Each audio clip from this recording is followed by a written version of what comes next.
Right now, life is about water. All the water issues that are swirling around our state, whether we're talking about red tide or blue-green algae or drinking water, or Everglades restoration, you name it, people are talking about water. And I know it's hard to turn on your TV right now, but I apologize. 33 more days, right, Mr. Speaker?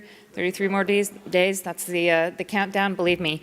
Everybody is ready to have this over. But today, and for this panel, we are going to be talking about something very, very important, and that's water. And we're going to be hearing from those closest to the people and local governments. And then Mr. Childs, he helps represent local governments. So I'm very, very excited. And Jim, you just want me to kind of call everybody up one at a time? Okay.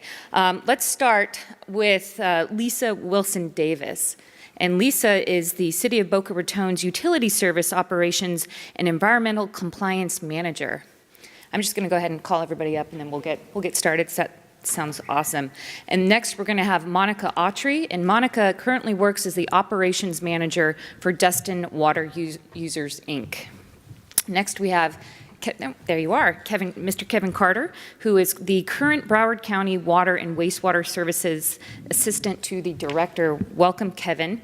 And last but not least, my good friend David Childs, who is a shareholder at Hopping Greens and Green and Sam's. I can't speak. Welcome. Come on up. So what we're going to be hearing today, and if we have time, we're going to have some questions from the audience, but we kind of want to hear from you all, and we'll start with Lisa. We're going to be focusing on this panel talking about and sharing forward-looking actions that water utilities have implemented or are embarking on, and strategies used to create and maintain a resilient and sustainable water future. That is the conversation that it seems to be very popular right now and very, very fitting. So with that, Lisa, let's start with you. Thank you so much, Representative. Is this on? Yes. Yes? Okay. Good afternoon. I hope everybody is recovering from lunch and you're not in that lull that you want to take your nap. We'll try to make this as exciting as possible. I am actually honored and thankful that this is, I think, the third water forum I've been able to actively participate in. So again, I want to thank everybody for being here and listening to what we have to say. My esteemed panel here with me, the brain trust, the knowledge, that's them. I'm just here. I want to focus on something first that the Secretary mentioned about one Florida, one DEP, something the utilities that we also believe in is one water. There's drinking water, wastewater, it's one water. Everything is one water. So we're going right along with that theme. We're right there. We are representing the Florida section of the American Water Works Association. The American Water Works Association is actually an international association that was created in 1881. The Florida section has been around since 1926, so we've been here a while. And we are a group of utilities and water professionals that get engaged in many different things.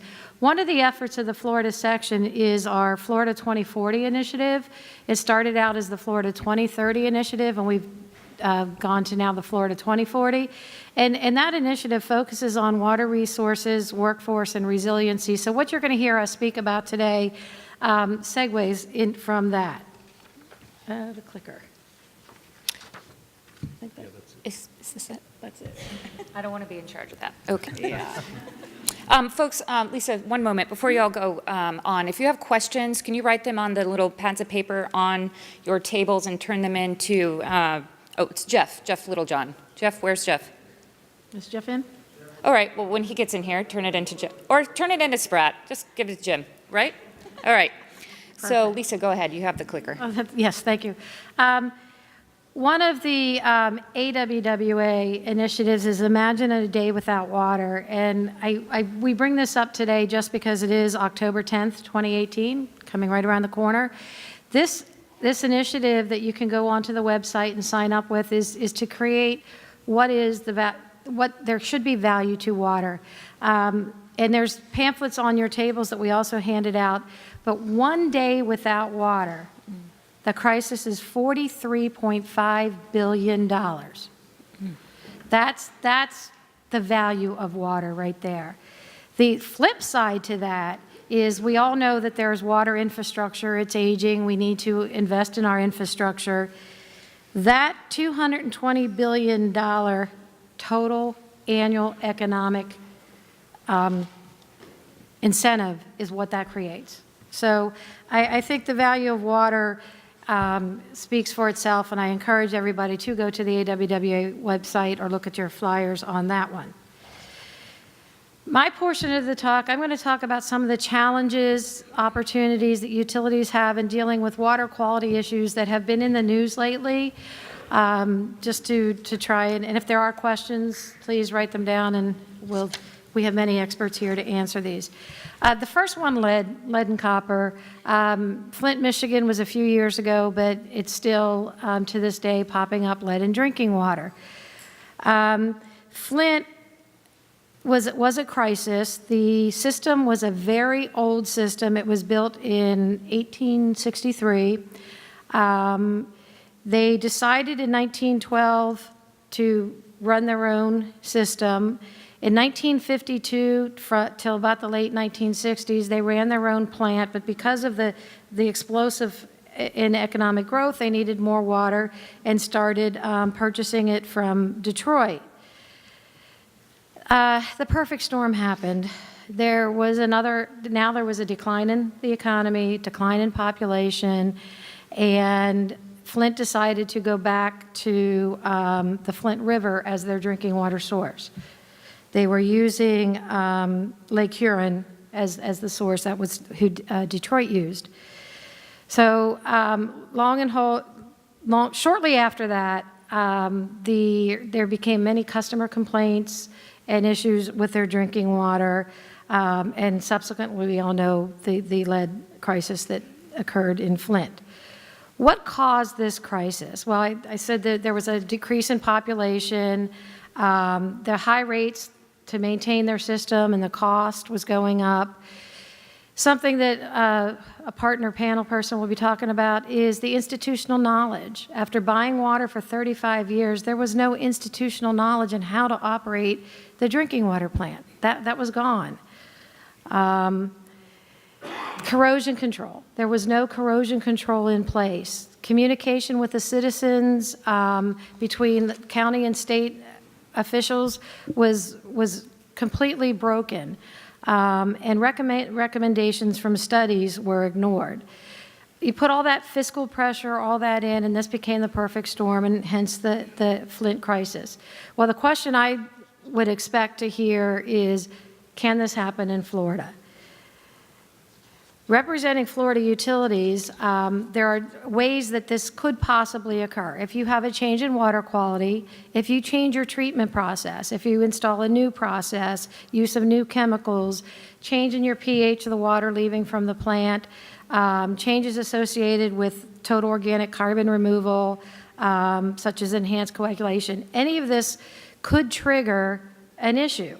However, when we make any of these changes, we are required to notify the appropriate regulatory agency.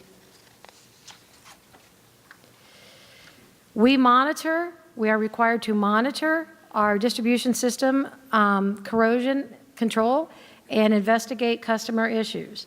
And I can tell you that we do take customer issues seriously. When there are complaints, we go out and investigate. The issues are specific to each water source and quality. As long as you maintain the same water source, most of the water sources in Florida are a consistent quality. That's an advantage for us. If we were to change our treatment process, there is that evaluation that needs to be done. If we include the addition of certain approved chemicals to help mitigate that, we also are required to do 2 6-month monitoring periods and annually, and then we can then apply for reduced monitoring at that point. There are some small areas in the state of Florida where lead has been identified as being in the system. However, in most areas, there may just be components that contain lead, such as a lead gooseneck and things like that. Where you're going to find the lead is in the homeowners, the household plumbing, that old plumbing equipment.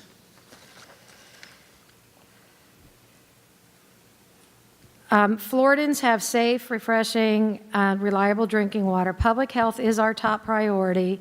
Our utility operations require certified professionals, and we have fiscal responsibility.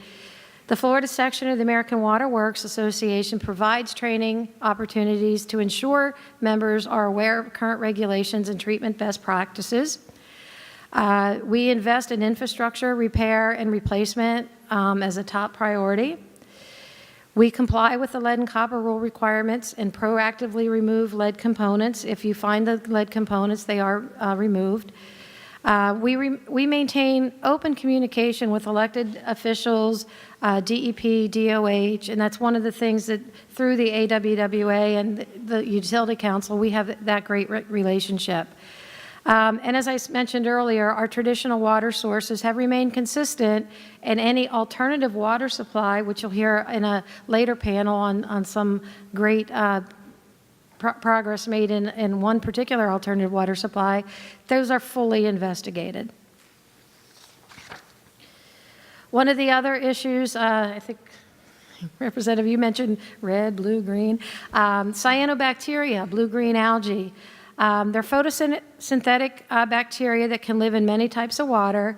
Elevated nutrient content levels foster such blooms. There is a whole session on that tomorrow morning. I'll give a plug out to them. They're the experts in that. But what I wanted to touch on as far as the drinking water utilities is that we do have effective treatment processes. If we had surface water treatment or this somehow got into our source water, conventional coagulation, sedimentation, filtration, membranes, ozone, chlorine inactivated carbon are all ways that this can be removed. So we do have that for us. One of the other hot water quality things in the press lately is PFOA and PFOS. That is perfluorooctanoic acid, which I thought I would mess up that word and I didn't, and perfluorooctane sulfonate. These are man-made chemicals used in firefighting, at airfields. They're also things that you would find in Teflon and things like that. They're carbon fluoride bonds. That bond is extremely strong and hard to break, making these compounds persistent in our environment and in the human body. EPA has really ramped up their effort on looking at these. They are part of the Unregulated Contaminant Monitoring Rule of 2012, and the EPA has set a combined health advisory level at 70 parts per trillion. Now, I'm not going to tell you how old I am, but when I was in the lab, parts per trillion was not even really, we were glad we could get to parts per billion. To give you a perspective of what a part per trillion is, take 1 second in 31,500 years. That's a part per trillion, and the level for this would be 70 seconds in 31,500 years. That's how specific and minute we can get to measuring these. They are found in some Florida groundwater supplies, mainly the Army bases, and they can be removed with activated carbon, nanofiltration, reverse osmosis treatment processes. Okay. One of the things that utilities have to comply with in the state of Florida that helps with this is there is a wellfield protection program, and DEP has a wellfield protection program, and then many counties have increased requirements in their wellfield protection and what chemicals you can have around our wells, so those groundwater sources are protected in those cases. The last thing I'm going to touch on is the drinking water utilities. Our main goal is providing safe, reliable drinking water to our customers every day of the year, night, day, you name it. And one of the things we do is we disinfect our water. The way we can disinfect our water is through chlorination, whether it's gas chlorine, sodium hypochlorite, calcium hypochlorite. We also will complex the chlorine compounds with ammonia using chloramine as our disinfectant. There's ozone and ultraviolet UV light that can be used for disinfection. The reason I bring this up is again, in the press recently, were some issues regarding disinfection byproducts. One of the challenges of utilities is with anything, when you add something to something, you get an opposite and equal reaction. You just can't, if you want to remove color from your drinking water and you add chlorine, you are going to get a byproduct to remove that process. So we are constantly, monitoring and keeping that balance as to what we can do to ensure the safe drinking water and not have that opposite and equal reaction. One thing we can do is remove the byproduct formation after it's formed. We can use alternative disinfectants, and we can reduce the concentration of organics in water because those are what lead to the formation of the disinfection byproducts. And that is where All right. Thank you, Lisa, for kicking it off. And very, very happy and encouraged to know that our drinking water is in the hands of the Florida section of the American Water Works Association. So thank you so much. And now, Monica, we're going to move on to you. Do you have a presentation? Y'all hear me? Yep. All right. So one of the great things about today is that we actually started with one of the great topics we all face as utilities, and that is workforce. There are a lot of issues facing utilities around the state of Florida with an aging workforce. Right now, we're tracking about 30 to 40% of utility workers will be retiring in the next decade, and probably over 50% of our current licensed operators are over 50 years old. So this is a challenge we need to be looking out for. In addition, we're looking at how do we recruit workers, how do we retain them, how do we transfer this knowledge that they've had for these, you'll see that we've had a lot of tenured employees in our industry, and as they retire, getting that information transferred over is becoming important. And then succession planning, how do you grow your utility and move people into the right spots? So here's just kind of two examples from utilities that were taken here in the state of Florida. On the left-hand chart, you'll see this is kind of just length of service. Gives you an idea of how long employees are staying at a utility. You know, we have some that are in the younger, 6, 7, 8 years, might be high numbers, and you have some long tenured employees, over 30 years at a utility, which is not uncommon around the state of Florida. In the right-hand chart, you can see here, this is kind of just take a sampling of actual treatment plant operators, and you can see that about over 37% are above 50 here in this example. So that's one challenge we're facing, is that we have a lot of aged employees that will be retiring, and how do we replace them? And as you can also see, there aren't very many in the 20 to 30 range that are coming in to fill those spots. So what are we as utilities doing to recruit people to the industry? We're looking at student interns. We have various utilities from around the state who take in high school students over the summer intern programs, college intern programs, co-op opportunities, things like that we're constantly working on. Career path and planning. You may have some employees you bring in as either interns or start them off as a small field worker and you migrate them into an operator. On your tables, there's some pamphlets. These actually highlight our operator initiatives here at Florida Section AWWA. We currently have 2 schools that have academies that help support our industry. So the Academy of Coastal and Water Resources at St. John's Technical High School and the Academy of Environment and Water Technology at Heritage High School. Those are 2 programs that have been actively up and running for a few years, and we're continuing to grow them. I know back when I was in high school, we had a lot of kind of VOTEC careers, electrical programs, woodworking, things like that have kind of gone out of the high schools now. A lot of high schools went STEM, and STEM is great, but we also lost a lot of those trade skills that we need to continue utilities with as well. So bringing some of that trade back into these schools has been a real blessing for us. I want to mention the Sim City real quick. Northwest Florida State College is looking at building a simulated city where they will house training facilities for utilities. It also will span into police force, firefighters, paramedics, things like that, but they're literally building a simulated city where they can go in and you can kind of troubleshoot, and we can send people up there for training and create situations that they then have to go respond to. So it'll be a great training opportunity for everyone. Retention.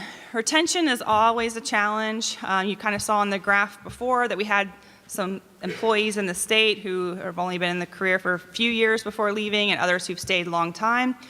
One of the things we find is trying to keep this workforce engaged and keeping them growing and having that career path and planning and paying for those performance initiatives that they do along the way. It's really important to keep them actively engaged and even having them join, professional societies or other things of interest for them, allowing them to get more tools in their tool belt, regardless of what their position is. Allows for some cross-training and some support, which is actually really great for us, particularly in response times when we are having to help other utilities for response. That's very important. I was also asked to speak a little bit today from a small utility in the Panhandle of Florida. We actually have a lot of small utilities in the Panhandle of Florida who are, I call them non-traditional utilities. Most people think of a utility as being part of a city or a county, and that's a great place to start, but they're not all that way. We are actually a member-owned utility cooperative. We're actually a 501c12. There's quite a few of us from the Panhandle of Florida established that way by the Farmers Home Administration. We actually predate our municipality by about 20 years. So that's one unique thing that we have. But it also creates some challenges for us. We aren't able to seek a lot of the funding that's out there. So as a small utility, unable to get some funding, it creates some real challenges for us as well. We hear a lot of talk about the new WIFIA funding. We're actually too big to apply for as a small community, so we're then competing with large communities for money, and that becomes a real challenge. Also, the project size, the minimum dollar value for a project kind of, I won't say it exceeds our budget, but pretty high up there. So that becomes a challenge. SRF legislation is great on the drinking water side. We can't actually go after SRF funding. On the clean water side, it's actually been slightly different, and that we've had to have a sponsor to do that. That legislation is slowly changing right now. We should be able to go after some clean water money here directly soon, but that's been a challenge for us. We talked about workforce. We have very limited support operations. We have one engineer on staff. We have one person who handles our asset management. We have one person who does our GIS.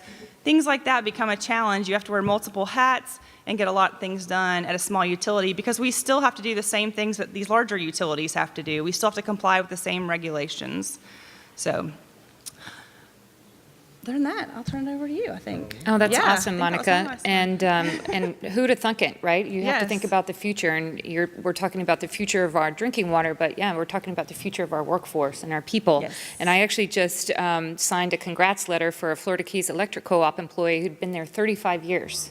35 years in the same location. So anyways, just amazing. All right, Kevin, you're up. All right, good afternoon. Kevin Carter, Broward County. Very excited to be talking about one of my favorite topics, resilience. I want to thank Lisa for inviting me to be on the panel. And let me click ahead here. Hopefully. Just there we go. So I'm going to give a utilities perspective, sort of a snapshot of where we are in October 2018. Before I get going, though, how many of you in your personal or professional lives in the last 3 to 6 months have thought about the term resilience? Oh, jeez, every day. We have consensus. Okay, good. Everybody, This resilience is out there, right? It is the new norm. It's the way that we want our communities to go. I want you to take a moment and think how you would have answered that question 5 years ago.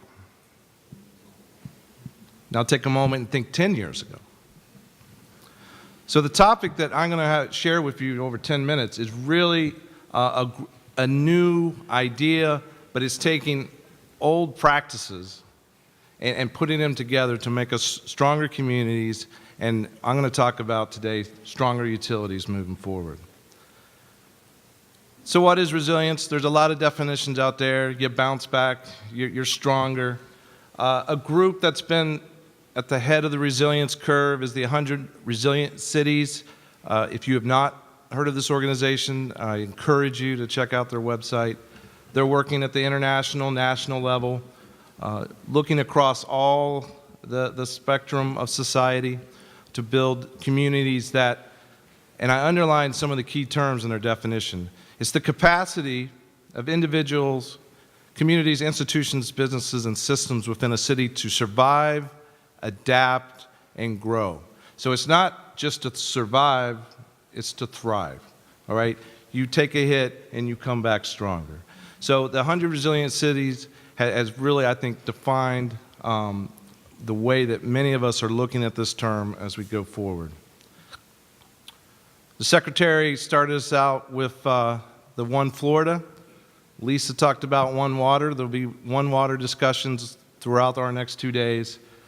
Resilient utilities are right at the forefront of that. And we link into thriving cities, business, agriculture, and our whole social being. And it also couples with the healthy waterways that we're going to also talk a lot about the next few days.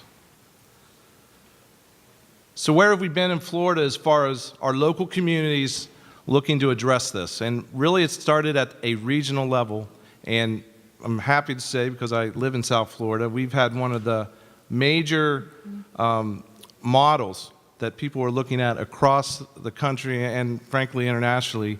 And Representative Kristen Jacobs is over in this part of the room, and I used to serve under her when she was the commissioner and mayor of Broward County, and she is one of the key architects of this climate change compact. 4 counties in the southeast area that jointly have got together and are advocating for state and federal funding and policies to make our region more resilient, implementing an action plan, taking great ideas, putting them into a plan that make a difference in everyday life.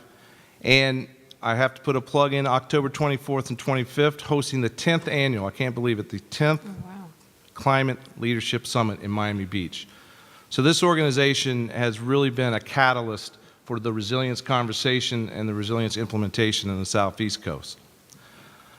The good news is, to the west of us, on Monday, Tampa Bay Regional Planning Council, who's been working with the One Bay effort, is hosting a signing ceremony, and counties and cities are joining together and joining a similar model that the Southeast Florida Compact has, and to go after regional resiliency and start a plan. And as we heard the Secretary talk about the success that Tampa Bay has had getting together and cleaning up their water, I have no doubt that the way this region tackles problems, that this resiliency group will find success.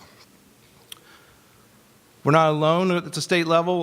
University of Florida, I know we have many Gators in the room. The Water Institute, Water Climate and Alliance, also has water management districts involved, looking at the science to help lead us in decision making. Resiliency Florida has been advocating for resiliency across the state. I just mentioned Representative Jacobs. She wears a couple of hats. She's now the executive director of Resiliency Florida, and we look forward to working with them in the utility world. I'm a board member of the one in the middle, the Resilient Utility Coalition, and we're the first discipline really to build out of the Climate Change Compact. And our goal is to take the policies and the recommendations that are in the plan and to operationalize those.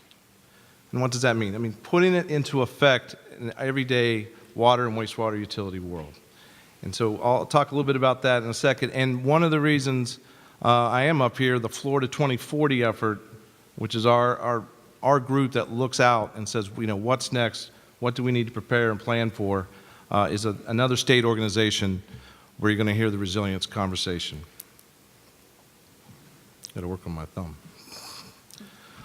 All right, just a few vision components, and because this panel is about challenges, the visions really are to manage those challenges, and comprehensive planning, adaptation, mitigation, design standards, and one of the things we're looking to do is really develop regional scorecards on different techniques, different practices, best management practices that make our utilities be able to, again, not just survive, but thrive going forward. integrating all the different technologies that we use in the water and wastewater world. For those of you who've never toured a water plant or a wastewater plant, please do so. Please come see us. The technology that makes those processes go, when I first started with utility, really blew me away. And so those are the types of things that we also have to make sure that we have for a resilient future. Infrastructure, security, cybersecurity. Infrastructure, I'm going to put a plug. Frank Bernardino is going to talk about infrastructure needs tomorrow, and that is an important part of resilience. You know, funding infrastructure, especially funding where there's commonalities between state, regional, and local needs. Some of our activities, we kicked off in 2016, so we're really just started, the Resilient Utility Coalition, but we've already hosted a large international summit in Miami. We had over 400 participants, and I've been going to water conferences for over 25 years, and it's the first time I can say two of the most informative and provocative speakers were from Dell and Goldman Sachs. So the good thing about resiliency is we are pulling together the whole community to learn. You know, Goldman Sachs was there about financial. You know, how do you keep yourself financially resilient? Dell, the big data, and I'm not a big data expert, but there's plenty of people in the room. But handling those types of issues going forward and keeping your utility resilient. And I already talked about the regional scorecards. I do want to just look around the state. I'm going to just point out some of my colleagues. We were on a recent panel at a water conference. So just because your utility is not on here does not mean they're not being resilient. And just because I have one item for a utility doesn't mean that's the only thing they're working on. But one slide, so I'm picking and choosing. GRU, Gainesville Regional Utilities, they're looking to really go in and look at their system and take it to the next step as far as what we call, you know, assessment and rehabilitation. Going beyond planning for blue skies, but being ready for gray skies. Hillsborough County, you're going to hear some of their work in a later session, turning back saltwater intrusion. Coastal state, sea level rise, saltwater intrusion is a real thing. Cyber security protections. We all have them, work, phones. The gremlins are out to get us. Well, they're out to try to get the utilities too. Our OUC right here in Central Florida has been a leader in that arena, and in fact, I'm going to show in the next slide, they were author on a national document. Toho Water Authority, optimizing communications, particularly after a storm. And you'll notice the lightning bolts there. That's the way a former marine biologist such as myself believes communication works. But it's actually obviously much more technical. And so we need that. I mean, we need to, after a storm, we need to be able to talk to our systems, and we've been working towards that. Palm Beach County, Chris Pettit he helped us with this presentation, have gone through their whole system, hurricane hardening. Further down the coast, Boynton Beach is doing modeling, integrating their complete systems. I'm very proud to see Broward County has a on-site energy. We take fats, oils, and greases from local restaurants and make up to 25% of our plant's energy needs. Miami-Dade County is getting also ready with major construction projects, looking at storm surge. And last, and certainly not least, the Florida Keys Aqueduct Authority, they personified resilience over the last year, and no one knows more of that than Representative Rothschild. So Thank you for that shout out. yes, absolutely. So let's. I just want to give a couple pictures of what we're talking about, because we talk a lot about resilience and what does that mean in the utility world. The picture on the right is from Miami-Dade County. That red line is the new design elevation based on sea level rise and flood elevations. That red line goes all the way to the center of the picture, and that is the roof of the old chlorine building. Okay, so this is some chemicals that we use in the wastewater treatment process. So just think how much more prepared now this system is for flooding and storm surge. On the left in Broward County, South Florida in general, we've been worried about saltwater intrusion really back in the 30s and 40s. This is a major drought time. That red line you see going down the middle, eastern third of the county is really where we're seeing the demarcation of where our public water supply wells can no longer take fresh water out of the Biscayne. And so fortunately, we have a lot of well fields to the west, but we have to watch how that encroaches over the next few years. So long-term resilient stressors and short-term such as storm surge. We're not working in a vacuum. Fortunately, across the country, EPA has provided some great leadership on adaptation strategies, flood resilience. They have a couple of workshops coming up in Tampa and Jacksonville. New York City, particularly after Superstorm Sandy, has been at the forefront. Fortunately, we have a former Water Management District employee who is doing great things there, for those of you who remember Pinar Balsi. So if you're interested in New York, we have a connection. AWWA, has, of course, put out some documents in there. The process control system is one the OUC helped out on. Just a couple more slides. At the national level, FEMA is Congress has put more money in FEMA's budget to do pre-disaster mitigation. And what that means is, let's get our communities ready before the stressors hit. Okay? Let's put more money in preparation instead of response. And fortunately, Congress doubled, actually over doubled, the money from last year, $230 million nationwide. They also put a new resilient infrastructure project, which allows projects for up to $10 million of federal assistance. So Congress is realizing the problem. And the last slide I have, and this probably won't be the last you hear of this bill, but the American Water Infrastructure Act of 2018, many of you may are more focused on the Water Resource Development Act portion of it, but there's also about 90 to 100 pages of utility, drinking water utility infrastructure, including the loan programs that Monica mentioned. But importantly, there's 3 new infrastructure resilience, sustainability, also an innovation acts in there. And $78 million, it's sort of to get the program started, but it thinks it's a very positive sign as we look to our federal partners to make our local communities more resilient. So with that, I will now move from Washington, D.C. to the capital city that David Childs knows well, All right. Tallahassee. Thank you, Kevin, and we're all fingers crossed that WARDA will be passed and signed. And you asked us to think 5 years back or 10 years back. Think about where you'll be in 2040. Yikes. Okay. And you talked about resiliency, and I don't know how many times I've used the word resilience post-Irma. It's probably in the thousands. So thank you again for recognizing that. And next up, we have somebody who could talk about water all day long, Mr. David Childs. Yeah, settle in. So I'm going to start off by giving you a number.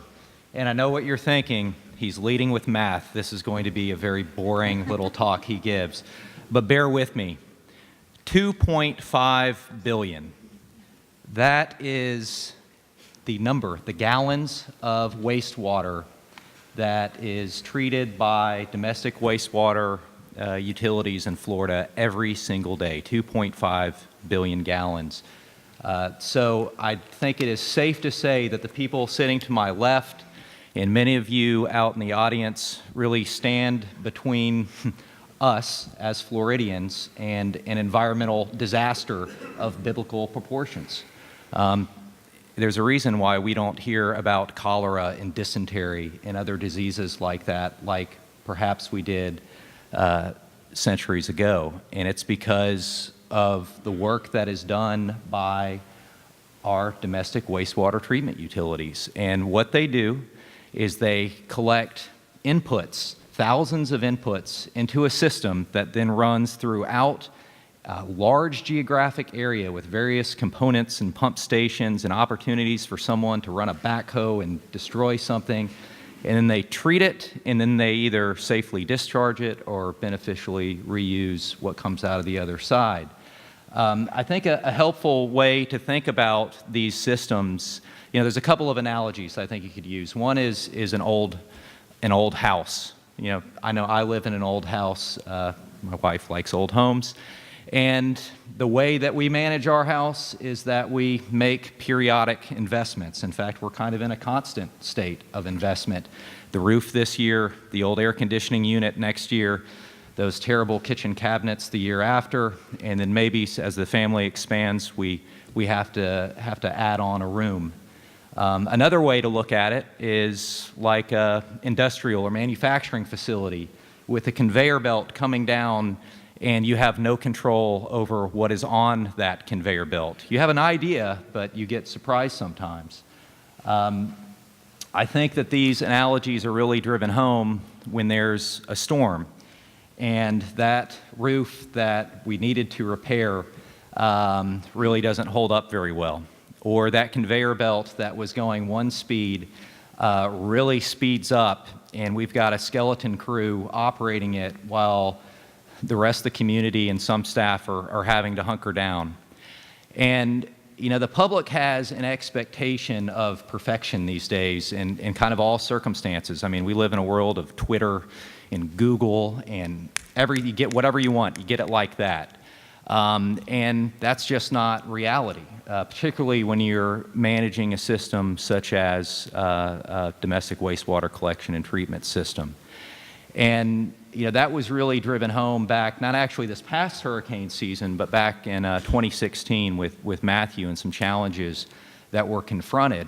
And after that storm, myself and a few others, we were hauled down to Pinellas County to answer to some legislators that asked, you know, what happened? Why is it that we had these issues? And through that discussion, it was Senator Brandis and Representative Peters.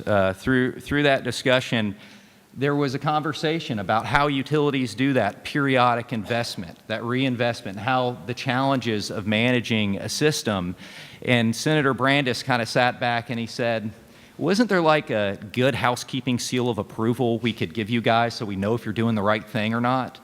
And that was kind of the spark that led to legislation that was later introduced and is known as the Blue Star legislation, which is in essence an industry standard, which would be a suite of best management practices. Essentially, if you meet certain certification requirements, you're reinvesting in your system, you have an outlay to where you know it needs to be done. You don't have to do everything all at once. But you're reinvesting in your system. You're ensuring that all the things that can disrupt your system are covered, from your fats, your roots, your oils, your grease, all those things that can affect the management of your system. And if you can show that you're doing the right thing, then there's a little carrot at the end of the line there for you. And that's, you know, really kind of modeled after our agricultural BMP program, which is a totally voluntary program with millions of acres enrolled, because it is supported by our state government, by the Department of Agriculture and Consumer Services, and because there's a belief and a buy-in from the agricultural community. So this is an idea to have this kind of certification that could occur. And then what do you get for it? Well, let's say that you have a sanitary sewer overflow. Let's say you have something happen. You know, this would be something to be considered as to whether this is a utility that's going to have an enforcement action, or one that's, you know what, you are doing the right things, you are making the right investments. If there is a water body that is impaired for some type of, you know, I apologize, but fecal impairment or something along those lines, well, you know, the presumption is it's not you if you're doing the right thing to make sure that you're not having overflows, your system's not leaking out into surface waters. So this is the kind of concept that was first brought forward by Senator Brandis, Representative Peters.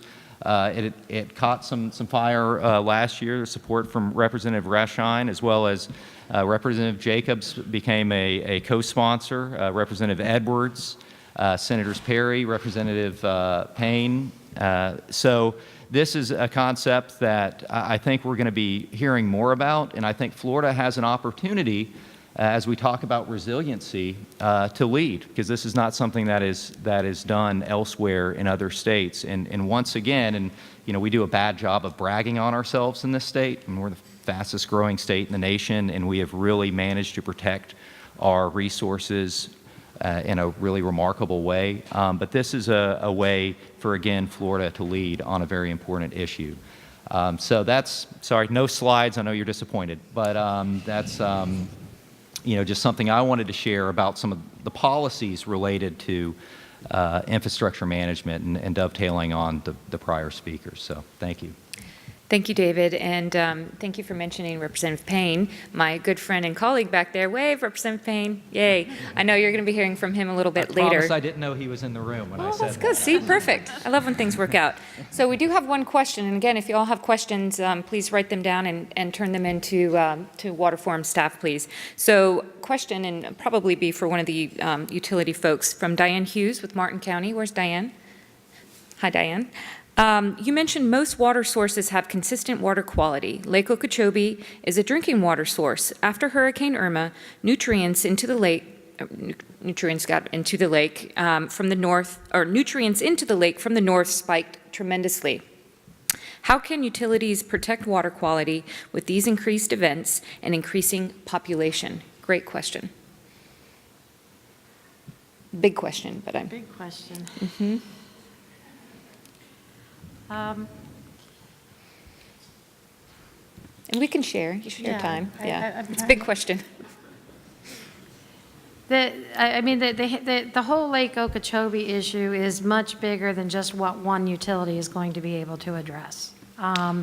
It's linked to the Everglades restoration. It's that bigger picture. What happened, it's on such a high level that I don't think one utility is going to be able to handle that. What we need to do is, as utilities, though, is ensure that in developing resiliency and sustainability is how can we adapt if our surface water quality changes, and what technologies do we need to put in place for that to be able to provide the drinking water. Solving Lake Okeechobee, there's many more experts in here than myself. Yeah, and I would also like to talk to you more to hear if those select utilities that do still get water from Lake Okeechobee, if they've had What challenges or challenges? problems. We haven't heard of it. That Diane's referencing, I assume, I think there's maybe city of Okeechobee, but many of the cities have actually ceased, I believe, using Lake Okeechobee as a water source. So the main focus has really been more on the ecology, and of course, in Martin County, you're at the forefront of that. But I'll talk, more with you on if you know of utilities are seeing distinct changes, and the monitoring that Lisa described, I think, really is one of our biggest protections. So, and there is a panel tomorrow on Lake Okeechobee, Everglades components. Told you there's better experts at Yeah. that. Fantastic. Thank you, and thank you, Jeff. Next question is from Mike Ulrich from Volusia County. Where's Mike? Hey, Mike. All right. As utility managers faced with major environmental challenges, climate change, rising sea levels, algal blooms, as well as rehab of aging infrastructure, do you feel you'll be able to continue to produce and distribute water for more than 1 cent per gallon and treat and dispose of wastewater for more than 1 cent per gallon? Oh, excuse me. Sorry, I can't see. My bad. Sorry about that. Less than per gallon for water, and then wastewater 1 cent. I'll kind Less of than 1 cent per gallon. start with a very high-level comment to that, and that's the whole, this 1 day without water, the value of water. As we have to treat for more conditions and change and invest in our infrastructure, that value, that cost is, in most cases, going to escalate. So being able to treat water for 1 cent a gallon or less than 1 cent a gallon may not be the reality in the future. And I think that just, you have to realize that is what the value of water is. One of my biggest frustrations is that, people can drop a well and the water is free and they can use it, and then the utility has to treat it and do all these other things to it, and the cost goes back on our ratepayers. So it's, the value of water has to be recognized, and then I think when those increases do occur, the public acceptance is, yes, this is what we need to do to maintain our lifestyle and our health. So I don't know if anyone. Well, I'd point back to that picture when we were talking about funding resilience. All right, Miami-Dade had to, put the elevation of their building up, 5, 6 feet. So it's going to cost more to be more resilient. And So the infrastructure funding, we're seeing a little bit now coming down from the federal level. And again, well, it's still Frank's thunder, but he will go through some of those challenges that we have across the state tomorrow. And we definitely is an important component of resilience. So. And I'll just follow up with, there is going to be a cost to do something, but what would the cost be if we didn't? And I think that's, yeah, I think to be that, as Monica just said, be that proactive versus the reactive is what we are in our industry trying to be, and that's. Awesome, awesome responses. And our last and final question will be from Steve Weinseer. Did I pronounce that right? And where's Steve? Hey, Steve. And he's with Allstate Resource Management. Your question is, your thoughts about putting reclaimed water into surface water lakes? I can address that. As the city of Boca Raton, we do have in our NPDES permit to discharge reclaimed water that meets a certain water quality standard already into stormwater lakes. We are regulated on when we can do that discharge by the level of the lake system, and we do that, and the golf courses and the communities around those stormwater lakes pull that water out for irrigation versus using, they used to use groundwater that they would pump from a well into the lake and then pull it out. So we have replaced that use of groundwater with reclaimed water, and we've had great success in doing that. And I'll follow up. I'll mention Chris Pettit again. Broward County and Palm Beach County entered into a partnership in 2016 to meet our ocean outfall law requirements. And one of the ways that we're going to do that, the requirement, if you're not too aware of that legislation, is to produce 60% of water reuse of what's currently going either down in the ground or out to the ocean. And we're using the same model. We're going to ship it up to Chris. He's got about 8-9 golf courses in the southwest part of his service area that need the water. And so this partnership takes pressure off the Biscayne aquifer, our traditional groundwater sources, and it's really a win-win for two of the largest counties in the United States. Well, fantastic. Oh, that's fine. 20 seconds. No. I would also just add that it also depends on where you're sending your reclaimed water and what the treatment level is of the treatment plant. And that's really the critical factors as to where you can send it. We've been 100% reclaimed water since 1985, but we have no direct discharge to surface water body. We send it out for irrigation. So it just really depends on each utility. We're all unique.